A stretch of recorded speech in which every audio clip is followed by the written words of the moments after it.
Hello বন্ধুরা, তো আজকে পাখি খাবার দিতে এসে একটা ঘটনা ঘটে গেল। আমি যখন পাখিকে খাবার দিচ্ছিলাম তখন কিছু চিল এসে আমাকে আমার গায়ের উপর পড়ছিল, এমনভাবে অ্যাটাক করছিল।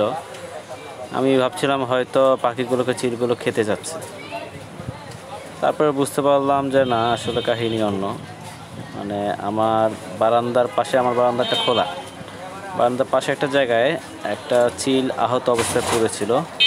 সেটার জন্য অন্য চিলগুলো আসলে এইভাবে আসছিল। তো আমার মনে হলো চিলটা অতিরিক্ত গরমে হয়তো স্ট্রোক করেছে বা এই টাইপের কিছু একটা। তাই আমি একটা মগের মধ্যে পানি নিয়ে চিলটার গায়ে পানি ঢাললাম উপর থেকে। তো কিছুক্ষণ পরে চিলটা নিজে থেকে হালকা হালকা একটু নড়ে চড়ে উঠলো, বুঝতে পারলাম যে চিলটা বেঁচে আছে। এর কিছুক্ষণ পর আস্তে আস্তে অন্য চিলগুলোর সাথে এসে চিলটা আকাশে উড়ে গেল।